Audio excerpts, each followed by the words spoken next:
मंजू वर्मा, सहआचार्य, राजकीय कला महाविद्यालय सीकर।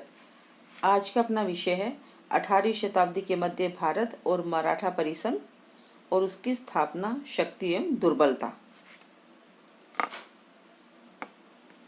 जिस मुगल साम्राज्य ने समकालीन विश्व को अपने विस्तृत प्रदेश, विशाल सेना तथा सांस्कृतिक उपलब्धियों से चकाचौंध कर दिया था, 18वीं शताब्दी के आरंभ में वह अवनति की ओर जा रहा था।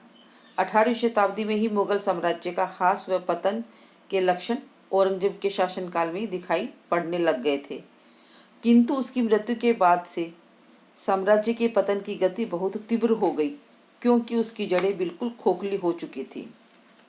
डॉक्टर सतीश चंद्र के मतानुसार 1707 ईस्वी में औरंगजेब की मृत्यु के साथ भारत के इतिहास में एक नवीन युग का पदार्पण होता है। उसकी मृत्यु के लगभग 50 वर्षों के भीतर ही मुगलों का महान साम्राज्य लड़खड़ा गया। मुगल साम्राज्य का वैभव एवं ऐश्वर्य लुप्त हो गया। मुगल साम्राज्य के भग्नावशेषों पर विभिन्न स्थानीय राज्यों का उदय हुआ, जिससे देश की राजनीतिक एकता लुप्त हो गई और केंद्रीय सत्ता का महत्व और प्रभाव क्षीण हो गया।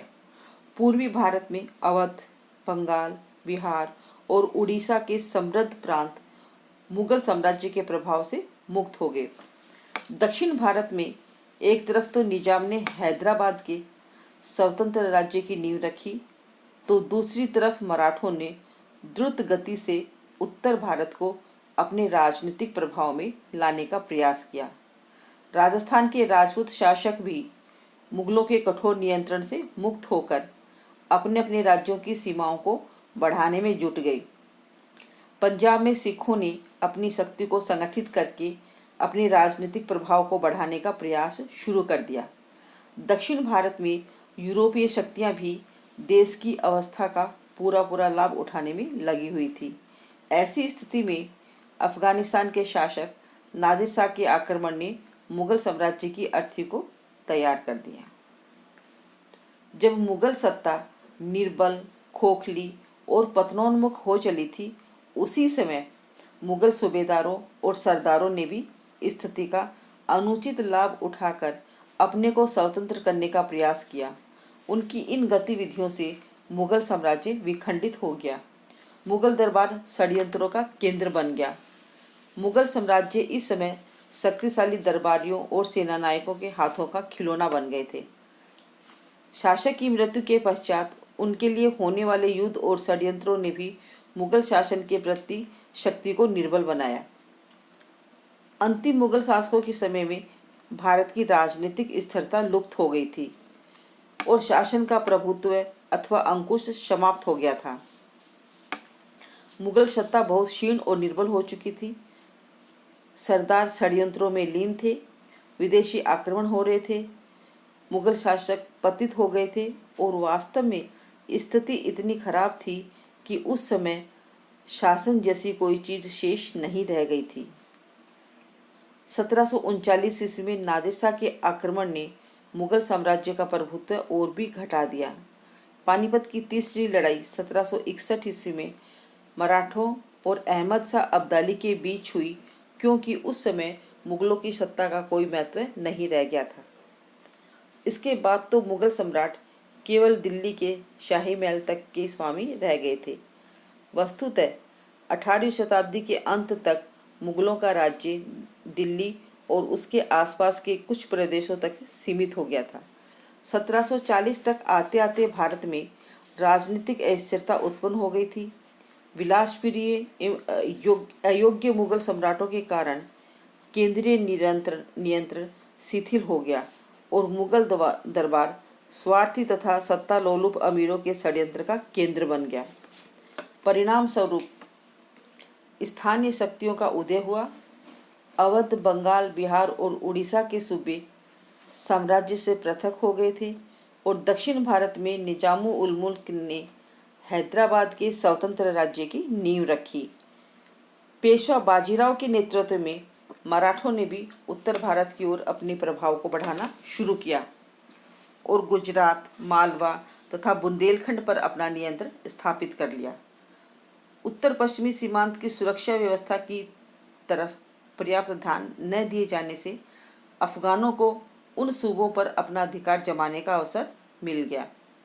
राजस्थान के शासक भी केंद्रीय नियंत्रण से मुक्त हो गए और पंजाब में सिखों ने अपना प्रभाव बढ़ाना शुरू कर दिया। ऐसी स्थिति में अंग्रेजों तथा फ्रांसीसियों को देसी राज्यों के पारस्परिक संघर्ष से खुलकर हस्तक्षेप करने का अवसर मिल गया। इसी पृष्ठभूमि में अंग्रेजों ने भारत में अपना राज्य स्थापित करने का प्रयत्न किया और अंततः वे अपने उद्देश्य में सफल भी हुए। पूर्वार्ध में जब मुगल साम्राज्य का पतन हो रहा था, तब शक्तियां उसके स्थान लेने के लिए संघर्ष कर रही थी। इस संघर्ष में अंग्रेज सफल हुए और उन्होंने एक नए विदेशी साम्राज्य की नींव डाली। मुगल साम्राज्य को पाने के लिए मराठों, जो आत्मनिर्भर थे, के अलावा बाकी सभी दावेदारों को मित्रों की आवश्यकता थी जो विदेशी थे। ये विदेशी आरंभ में भारत में राज्य स्थापित नहीं करना चाहते थे, लेकिन उन्होंने भारतीय मामलों में हस्तक्षेप किया, जो दो कंपनियों की परस्पर पारस्परिक प्रतिस्पर्धा और यूरोप में दो राष्ट्रों की राजनीतिक प्रतिस्पर्धा का परिणाम था। ब्रिटिश इतिहासकार अक्सर लिखते हैं कि ब्रिटेन ने संयोग से भारत में साम्राज्य स्थापित किया और भारत में ब्रिटिश राज्य स्थापित करने की ब्रिटिश सरकार की कोई निश्चित नीति नहीं थी। इस संयोग के सिद्धांत का J.R. सीले कृत the expansion of the England यानी इंग्लैंड में पहली बार जिक्र किया गया और इस दृष्टिकोण में रैमजे म्योर तथा अन्य ब्रिटिश इतिहासकारों में भी स्वीकार किया। रैमजे म्योर अपनी the history of the British India नामक पुस्तक में लिखते हैं कि भारत में ब्रिटिश साम्राज्य बिना किसी योजना के प्राप्त हुआ। साथ ही ईस्ट इंडिया कंपनी अपनी इच्छा के विरुद्ध शासक बन बैठी और जब वे शासक बने तब उन्होंने भारतवासियों को असीमित सेवाएं की। सीले और मयूर ब्रिटिश सरकार के साम्राज्यवादी दृष्टिकोण को व्यक्त करते हैं। बालकृष्ण ने यह प्रमाणित करने का प्रयत्न किया है कि 17वीं शताब्दी के आरंभ से ही अंग्रेज भारत में साम्राज्य स्थापने की योजना बना रहे थे। 18वीं शताब्दी के अंत तक भारत यूरोपीय व्यापारियों और लुटेरों के लिए आकर्षण का केंद्र था। Thomas Macaulay, C.I.V. ट्रेविलियन, जो धर्म प्रचार के जोश से प्रेरित थे, समाज के हर भाग को प्रभावित कर रहे थे, भारतीय जीवन को अंग्रेजी प्रतिरूप में ढालने की कोशिश करने लगे। अंग्रेज इस समय व्यवस्था और प्रशासन की ओर भी ध्यान देने लगे। नेक्स्ट है मराठा शक्ति का अभ्युदय। 17वीं शताब्दी के उत्तरार्ध में शिवाजी के नेतृत्व में मराठा शक्ति का उदय हुआ। शिवाजी ने स्वतंत्र मराठा राज्य की स्थापना की तथा अपनी स्वतंत्रता की रक्षा के लिए जीवन भर मुगलों से संघर्ष करते रहे। विद्वानों का मत है कि मुगलों के पतन से जो राजनीतिक शून्यता उत्पन्न हो गई थी, मराठों ने उसे भरने का पूरा प्रयत्न किया। 1708 ईस्वी में मुगलों की कैद से मुक्त होने के बाद साहूजी महाराज शासक बना। उसने बालाजी विश्वनाथ 1713 से 1720 ईस्वी को अपना पेशवा बालाजी विश्वनाथ ने दक्षिण के 6 सूबों में चौथ और सरदेश मुखी वसूल करने का अधिकार प्राप्त कर लिया। अब मराठे इतने शक्तिशाली हो गए कि मुगल साम्राज्य की आंतरिक राजनीति में हस्तक्षेप करने लगे। बाजीराव यानी 1720 से 40 ईस्वी में मराठों के साम्राज्य को बढ़ाया। उसने मालवा, गुजरात और हैदराबाद को पराजित किया, चंबल और नर्मदा के बीच का प्रदेश हथिया लिया और सालसेट व बसीन पर कब्जा कर लिया। पेशवा बालाजी बाजीराव ने कर्नाटक और उड़ीसा को जीता। उसने दिल्ली व पंजाब को भी अपने अधीन कर लिया। पानीपत की तीसरी लड़ाई में यानी 1761 में मराठे अब्दाली से हार गए और उनकी प्रतिष्ठा को गहरा धक्का लगा।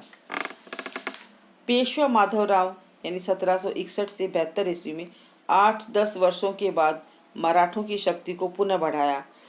अंग्रेजों ने मराठों की मैत्री रखी। मराठों ने मैसूर के शासक हैदर अली को हराया और मुगल सम्राट को अपने संरक्षण में कर लिया। बाद में मराठा संघ में विघटन पैदा हो गया। और अंग्रेजों की कूटनीति ने उनकी शक्ति नष्ट कर दी। 18वीं शताब्दी में भारत की सामाजिक स्थिति, आर्थिक विषमता थी, अनेक कुरीतियां और अंधविश्वासों का बोलबाला था, अनेक जातियां और उपजातियां थी जिनके बीच कोई मेल नहीं था। निम्न वर्ग के लोग बहुत कठिनाई में थे। उच्च वर्ग में बहुविवाह प्रथा थी, दहेज प्रथा, प्रदा प्रथा, सती प्रथा की बुराइयां विद्यमान थी, विधवा विवाह कम होते थे, शिक्षा की उन्नति नहीं हुई थी। फिर आर्थिक लूटपाट, युद्ध और अराजकता के फलस्वरूप आर्थिक ढांचा बिल्कुल टूट सा गया था। सांस्कृतिक परिवर्तन, मुगल साम्राज्य के ह्रास के बाद प्रांतों के सूबेदारों के दरबार सांस्कृतिक गतिविधियों के केंद्र बन गए थे।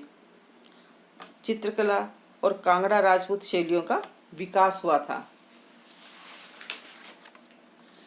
अवध के नवाब की दृढ़ भक्ति भी अंग्रेजों को धनलोलुपता ढक नहीं सकी। अवध के नवाबों ने आरंभ से ही कंपनी को संतुष्ट रखने का प्रयास किया। 1801 ईस्वी की संधि से अवध का बहुत बड़ा भाग कंपनी ने अपने अधिकार में कर लिया। तब भी किसी प्रकार का प्रतिरोध नहीं किया गया। कंपनी को दी जाने वाली नियमित वार्षिक धनराशि के अलावा समय समय पर अवध के अतिरिक्त आर्थिक सहायता की मांग की जाती रही और अवध उन मांगों को पूरा भी करता रहा। फिर भी अवध के नवाब को समय समय पर शासन व्यवस्था को सुधारने की चेतावनी दी जाती रही, जबकि संपूर्ण शासन व्यवस्था कंपनी के अधिकारियों के सुझावानुसार ही चलती थी। 1837 ईस्वी में मोहम्मद अली अवध का नवाब बना।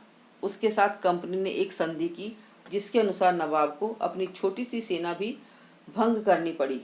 डलहौजी कलकत्ता से लाहौर तक के क्षेत्र को सीधे कंपनी के शासन के अंतर्गत लाना चाहता था और अवध को हस्तगत किए बिना ये संभव नहीं था और अपनी योजना को पूरी करने के लिए आधार ढूंढने पड़े। इसके लिए कुशासन का आधार ही उपयुक्त समझा गया, परंतु इस आधार को तैयार करने में उसे 7 वर्ष का समय लग गया। आज के व्याख्यान में इतना ही। अगले व्याख्यान में बताया जाएगा।